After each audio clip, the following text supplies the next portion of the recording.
Dear brothers and sisters in the Lord, ప్రభునందు ప్రియమైన సహోదరి సహోదరులారా, today's verse for our meditation is taken from the book of Isaiah, chapter 49, verse 13. ఈ రోజు మన ధ్యానం కొరకు యెషయా గ్రంథం 49వ అధ్యాయం 13వ వచనం నుండి తీసుకొనబడింది. For the Lord hath comforted his people and will have mercy upon his afflicted.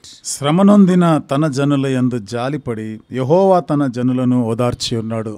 Isaiah 49 is amazing. యెషయా గ్రంథం 49వ అధ్యాయం ఇది అద్భుతమైనది. In that it tells the people of Judah that there is good news for them. అక్కడ యూదా ప్రజలకి ఒక శుభవార్త ఉంది అన్న సంగతి తెలియపరుస్తున్నాడు. The first 39 chapters were pretty negative to say at least. మొదటి 39 అధ్యాయాల వరకు మనం చూస్తే కొంత ప్రతికూలమైనటువంటి విషయాలు అక్కడ కనబడతాయి. Isaiah made it clear that there would be no longer be a kingdom left. ఇంకా ఎన్నటికి కూడా ఆ రాజ్యం ఉండదు అన్నట్టుగా యెషయా చెప్తున్నాడు. And that their land would become desolate. వారి దేశము నిర్జనమైనదిగా అయిపోతుంది. It was no wonder that Zion said, "The Lord has forsaken me, and my Lord has forgotten me." నా ప్రభు మర్చిపోయాడు, నన్ను విడిచిపెట్టేశాడని ఇక సియోను చెప్తాది. ఆ మాటలే అనుమానం లేదు. Clearly, if God remembered, things would be different. ఒకవేళ స్పష్టంగా దేవుడు గాని జ్ఞాపకం చేసుకొని ఉంటే పరిస్థితులు వేరుగా ఉంటాయి. The Hebrew people's holy history is one. Hebrew ప్రజల యొక్క చరిత్ర అంతా కూడా ఒకటి.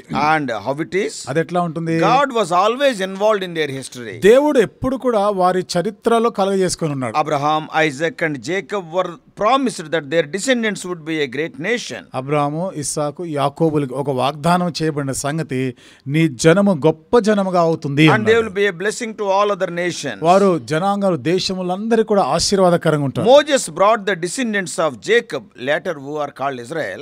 మోషే యాకోబు యొక్క సంతతిని, ఆ తర్వాత ఇశ్రాయేలుగా పిలువబడ్డారు, వారిని బడికి తీసుకొని వచ్చినాడు. And into the land that God promised them. దేవుడు వారికి వాగ్దానం చేసిన దేశంలోనికి తీసుకొని వచ్చాడు. And God promised David that his throne would be established forever. మరి దేవుడు దావీదుతో కూడా ప్రమాణపూర్వకంగా చెప్పినాడు, నీ సింహాసనము తరతరములు ఉంటుంది. And after several centuries, ఆ తర్వాత కొన్ని శతాబ్దాల these తర్వాత promises seem to have ended.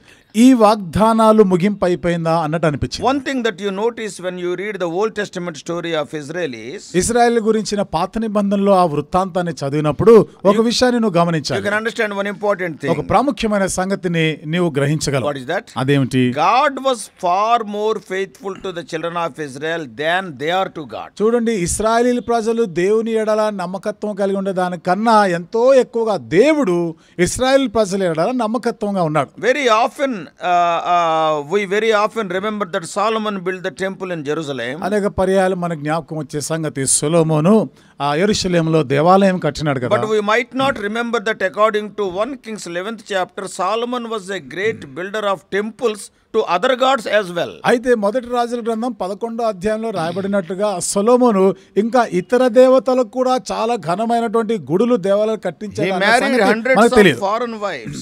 అని ఎంతో మంది అన్య స్త్రీలని, వందలాది అన్య స్త్రీలను పెళ్లి చేసుకున్నాడు. And he built temples for all other gods. ఇతర దేవతలు, అన్య దేవతలకి ఆయన దేవాలయములు కట్టినాడు. The kings who followed Solomon followed his polytheistic example, many gods. సొలొమోనుని అనుసరించినటువంటి చాలా మంది రాజులు వారు కూడా అనేకమైనటువంటి దేవతలని వాళ్ళు కూడా పూజించిన వారు. Just as Solomon built temples to many different gods, the kings of Judah worshipped many different gods. ఏ రీతిగా అయితే సొలొమోను ఇతరమైనటువంటి అన్య దేవతలను ఆయన పూజించినాడు, యూదా రాజులు, ఇశ్రాయేలీల రాజుల్లో కూడా చాలా మంది వాటిని అనుసరించారు. Eventually they turned away from God altogether. చివరికి వారందరూ కూడా దేవుని నుండి వైదొలిగినారు. While Isaiah was prophet, యెషయా ప్రవక్తగా ఉన్నప్పుడు the temple to God was even repurposed as a temple of Baals and Asherah. దేవునికి మందిరముగా చెప్పబడినది తర్వాత జరిగింది ఏమిటిది? బయలు, ఆషేరాలకి అది దేవాలయంగా మారింది. Perhaps people might say that God abandoned them. బహుశా మరి ప్రజలు దేవుడు వారిని విడిచిపెట్టేశాడా అనుకుంటున్నారు. But clearly they symbolically put other gods in God's place. అయితే ఇక్కడ సాదృశ్యంగా ఇతర దేవతలు, అన్య దేవతలను దేవుని యొక్క స్థానంలో ఉంచారని దాన్ని God has not abandoned them, but they abandoned God. దేవుడు వారిని విడిచిపెట్టలేదు, వాళ్ళు దేవుని In విడిచిపెట్టేశారు. spite of all this, ఇవన్నీ ఉన్నప్పటికీ God finds ways of blessing his people. దేవుడు తన ప్రజలని ఆశీర్వదించాలని అనుకున్నాడు. They disobeyed the law. వారు ధర్మశాస్త్రానికి అవిధేయులైనారు. They picked on those gods of their neighbors to serve. వారు ఆ పొరుగు దేశాల్లో ఉన్నటువంటి ఆ దేవతలని వాళ్ళు పూజిస్తా ఉన్నారు. Yet God promises them salvation. అయినను దేవుడు వారికి రక్షణ ఇస్తానని వాగ్దానం చేశాడు. However, God needed to put them into foster care. ఏదేమైనా గానీ దేవుడు అయితే వారందరినీ కూడా మరి వేరే వారి ఆధీనంలోనికి పంపించవలసి వచ్చింది. Thus God remembers by making kings into foster fathers. ఆ రీతిగా దేవుడు రాజులను కూడా ఇతరమైనటువంటి వాళ్ళకి వారి ఆధీనంలోకి పంపించాడు. This is a strangely optimistic way of looking at the Babylonian captivity. ఇది మనం ఎంతో వింతైనటువంటి రీతిలో బబులోను యొక్క చెరను గురించి మనం చూడొచ్చు. Though they were going after other gods, వారు అన్య దేవతలని సేవిస్తున్నా God has not left them. దేవుడు వారిని విడిచిపెట్టలే. He has given the responsibility to other people to take care of these people. They are the foster fathers. వీరి గురించిన జాగ్రత్తలు, వీరి గురించి బాగోగులు చూసుకునే దానికి ఇతర వ్యక్తులు, ఇతర దేశాల ప్రజలకు ఇచ్చారు. వారు వీళ్ళకు ఒక తండ్రిలాగా ఉండినారు. Because God is holy. ఎందుకంటే దేవుడు పరిశుద్ధుడు. He cannot see uncleanness among his people. తన ప్రజల మధ్యలో అపవిత్రతను ఆయన చూడలేడు. I cannot be there in their midst. నేను వారి మధ్యలో ఉండలేను. But they are my children. కానీ వారు నా పిల్లలే. So what does it mean? అంటే అర్థం ఏమిటి? God is faithful though they are not faithful. వారు నమ్మకస్తులు కాకపోయినా దేవుడు నమ్మదగినవాడు. Now what God is doing? ఇప్పుడు దేవుడు ఏం చేస్తున్నాడు? వీరందరూ నా పిల్లలు కదా. They became unclean. వారు అపవిత్రులైనారు. I cannot be with them. నేను వారితో కూడా ఉండలేను. But now I will do. I am having still love. సరే, ఇప్పుడు నేను ఒక పని చేస్తాను. నేను ఇంకాను వారిని I ప్రేమిస్తున్నాను. will give charge to some foreigners to look after these unclean children. ఈ అపవిత్రులైన ఈ పిల్లలను చూసుకోవడానికి ఇతర అన్య దేశాల్లో ఉన్న వారిని తండ్రులుగా నేను పెడతా. Nebuchadnezzar was not a godly man. Nebuchadnezzar దైవభక్తి గలవాడేమి కాదు. Or even those kings who after followed Nebuchadnezzar who came, they are not godly people. Nebuchadnezzar తర్వాత వచ్చినటువంటి రాజుల్లో వాళ్ళు కూడా దైవభక్తి గలవారేమి కాదు. Babylon had no real desire to give the Hebrews any special privileges. బబులోను వారికి, హెబ్రీలైన వారికి సరైనటువంటి స్థానము, ఆధిక్యతలు ఏమి ఇవ్వాలనుకున్నది కాదు. They were concerned with their own empire. వారికి ఉన్నటువంటి ఆ సామ్రాజ్యం గురించిన పట్టింపే ఉంది. It is remarkable that Isaiah calls on them to regard these kings as foster parents. ఇక్కడ యెషయా ఇలాంటి ఈ రాజులందరినీ కూడా వీరికి ఏదో బాగోగులు చూసుకున్నటువంటి తండ్రులుగా ఉంచబడ్డారనే సంగతిని యెషయా చెప్పడం అనేది గుర్తించదగిన సంగతి. Daniel rose in power to the point that he was the chief advisor to Babylonian king. అక్కడ దానియేలు బబులోను రాజుకి ప్రధానమైనటువంటి ఒక సలహాదారుడుగా రావడం మనం చూస్తాం. And later when the Persian empire replaced the Babylonian empire, ఆ తర్వాత కాలంలో బబులోను యొక్క సామ్రాజ్యము ఆ యొక్క చక్రవర్తి స్థానంలో మాదీయ పారసీక రాజు వచ్చినప్పుడు, and he served again the Median king Darius. అక్కడ కూడా మాదీయుల యొక్క రాజు దర్యావేషు దగ్గర కూడా ఆయన పని చేస్తున్నాడు. Neither the Babylonians nor the Persians killed off the royal family. బబులోను వారైనా మాదీయులైనా గాని ఈ రాజవంశాన్ని వారు చంపలేకపోయినారు. They have not absorbed the Jews also into their community. యూదులైన వారిని కూడా వారి సమాజంలోనికి వాళ్ళు ఏమి చేర్చుకోలేదు. See, if they would have absorbed Jews into their community,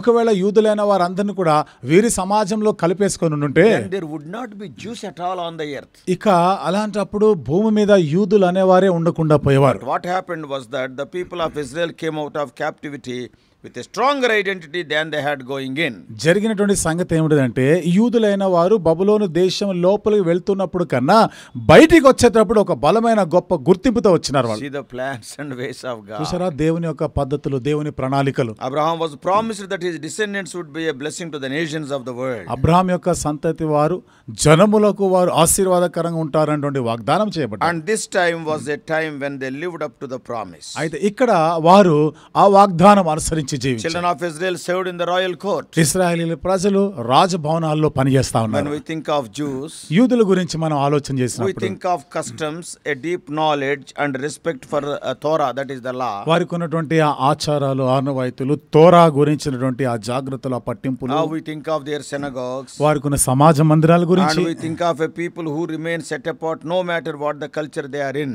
అక్కడ వారు ఏ సాంప్రదాయంలో ఉన్నా గానీ వారు ప్రత్యేకించబడిన వారుగానే వాళ్ళు ఉండేవారు. We think of Jews as being so connected with their scriptures. యూదుల గురించి ఆలోచన చేసినప్పుడు లేఖనాలతో వారికి ఎంతో పరిచయం ఉంటుంది. And that part of becoming an adult is learning to read Hebrew one must learn Hebrew and when they become adults. వాటిలో భాగంగా మనం చూస్తే పెద్దవాడవుతున్న ఎదుగుతూ ఉన్న కొలది ధర్మశాస్త్రాన్ని కంఠస్థం చేయవలసిన They వారు should learn Hebrew హెబ్రీ భాష వాళ్ళు because నేర్చుకోవాల్సిందే. they have to read Torah in their own language. ఎందుకని వారి సొంత భాషలోనే తోరా అని వాళ్ళు చదవాలి. That is the Old Testament. అదే పాత నిబంధన. When the Persian Empire came, పారసిక దేశపు ఆ యొక్క చక్రవర్తి వచ్చినప్పుడు they had Hebrews among the household staff. అక్కడ వారి ఇంటిలో పనిచేసే the palace. హెబ్రీలో నుండి ఆ రాజభవనంలో హెబ్రీలు ఉన్నారు పనిచేసేవారు. And Esther takes place during the time of Persian rule. అక్కడ పారసికపు వారి పరిపాలన కాలంలో ఎస్తేరు వస్తుంది దృశ్యంలో. So not only would there be Hebrews as staff members, but even in the royal household itself. ఇక్కడ యూదులైన వారు హెబ్రీలు ఏదో అక్కడ పనిచేసేవారు మాత్రమే కాకుండా రాజభవనంలో కూడా పనిచేసేవాళ్ళు ఉన్నారు. These were people who were in positions where they could ask favors, and when they asked favors, these favors were granted. వీరు ఆ దేశాల్లో వాళ్ళు ఉన్నప్పుడు వారి దేవుని యొక్క దయని వారు ఆ కటాక్షాన్ని వారు కోరినప్పుడు వారి ఎడల కటాక్షం చూపించబడింది. Yeah, Daniel impressed Cyrus to send the people to rebuild the temple. దానియేలు కూడా చూడండి, ఆ కోరేష్ అనేవాడు కటాక్షం చూపించి దానియేలుని బట్టి ప్రజల్ని మరలా మందిరం కట్టడానికి పంపించారు. And Esther pleaded King Ahasuerus, and finally the Jews were protected. ఎస్తేరు కూడా అహష్వరోషుకి ఆమె మనవి చేసుకుని బ్రతిమాలినప్పుడు యూదులు అనేవారు కాపాడబడ్డారు. And these favors both saved these favors what they asked, they saved the people from genocide. వీరు అడిగినటువంటి ఈ కటాక్షము ప్రజలని మనుషులను చంపేదాని నుండి కాపాడబడేదాని And it గురించి allowed them అడిగినది. to return to Judah to rebuild the temple. వారు మరలా యూదాకి వెళ్ళి ఆ మందిరం పునర్నిర్మించబడేదానికి అనుమతి దొరికింది వాళ్ళు. When we think of all this history, ఈ చరిత్ర అంతా కూడా ఆలోచన చేస్తే and today's text from 49:13 of Isaiah, ఈ రోజు మన భాగం యెషయా గ్రంథం 49:13 వచనంలో we can come to some conclusions. ఇక్కడ మనం ఒక నిర్ణయానికి రావచ్చు. What is that? అదేమిటి? He remembers us. ఆయన మనలను జ్ఞాపకం When we చేసుకునేవాడు. feel forgotten, remember that he remembers us. మనము మర్చిపోయాము, మనల్ని మర్చిపోయారు అనుకున్న సమయాల్లో దేవుడు జ్ఞాపకం Are you చేసుకునేవాడు. alone today? ఈ రోజు నువ్వు ఏదో ఒంటరితనం గుండా But I వెళ్తున్నావా? want to assure you from this history. ఈ చరిత్ర నుండి నేను నీకు ఒక నిశ్చయిత ఇవ్వాలని కోరుతున్నా. Can a mother forget her child? తల్లి తన బిడ్డను మరచునా? No. లేదు. Neither does God. దేవుడు కూడా మర్చిపోడు. When there is something that bothers us, or even in pain, He records our tears in His scroll. ఏదైనా బాధల్లో మనం ఏదైనా నొప్పి పరిస్థితి గుండా వెళ్తా ఉన్నప్పుడు అలాంటి సమయాల్లో వచ్చిన కన్నీళ్ళన్నీ కూడా దాచిపెట్టేవాడు దేవుడు. Yeah, Psalm 56:8. 56వ కీర్తన 8వ వచనం. He remembers. ఆయన జ్ఞాపకం He knows చేసుకునేవాడు. that we are just dust. మనము మంటివారం అని జ్ఞాపకం We are not చేసుకుంటున్నాడు. forgotten or forsaken by Him. మనము ఆయన చేత మరవబడలేదు, విడిచిపెట్టబడలేదు. To help us remember that He remembers, మనల్ని అంటే ఆయన మనల్ని జ్ఞాపకం చేసుకుంటున్నాడు అన్న సంగతి జ్ఞాపకం ఉంచుకునే దానికి He tells us to remember His deeds in the past. ఆయన గతంలో తాను చేసిన క్రియలన్నీ తలంచుకోమని And చెప్తున్నాడు. He asks us to remember and recognize His faithfulness. ఆయన ఒక విశ్వాస్యతని మనం గుర్తించాలి, జ్ఞాపకం చేసుకోవాలి అని జ్ఞాపకం చేయబడుతున్నాం. Again and again.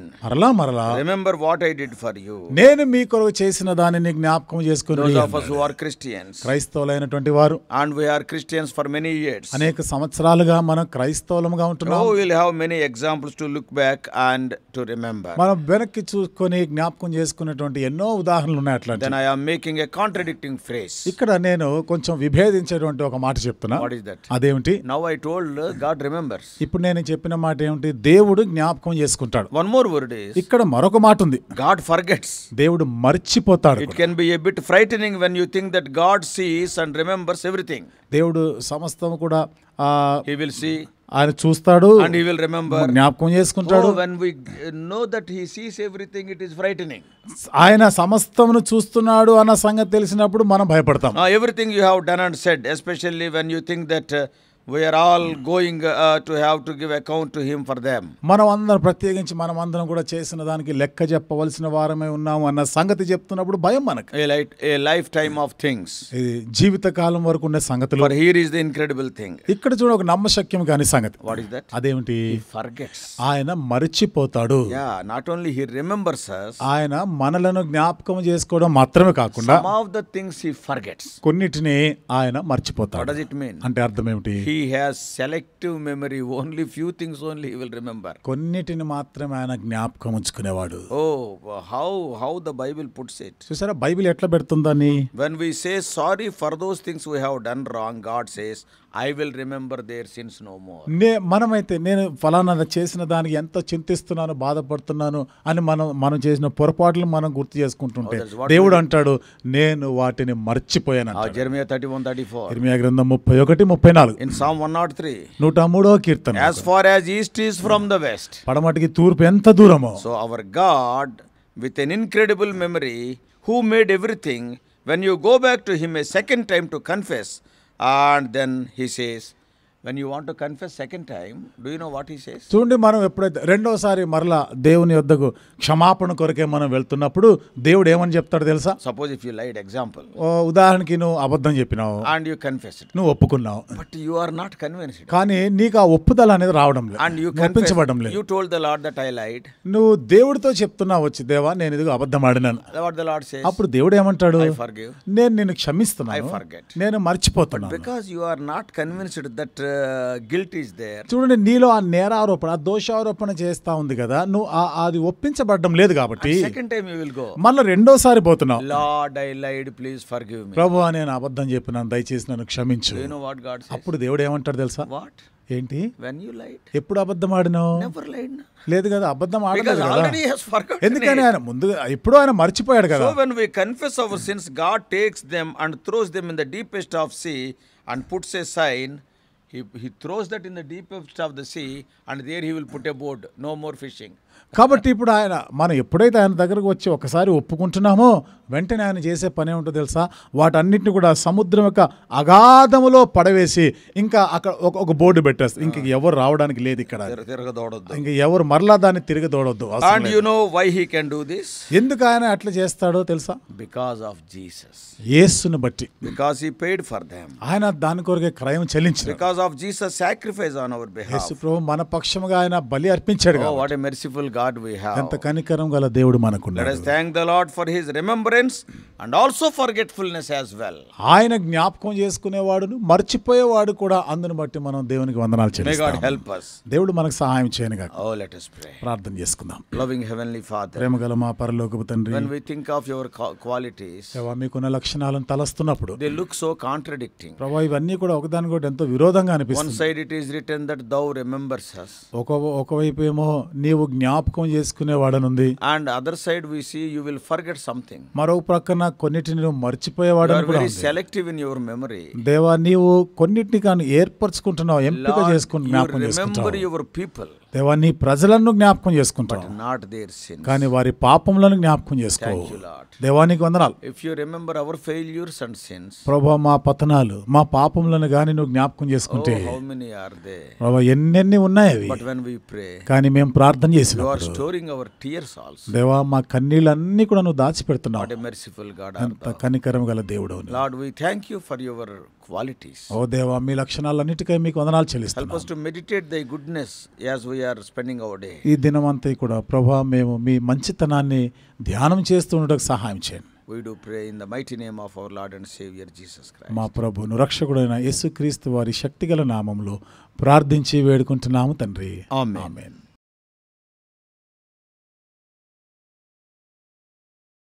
God bless you all. Please subscribe for more spiritual messages on YouTube channel John Victor Hebron.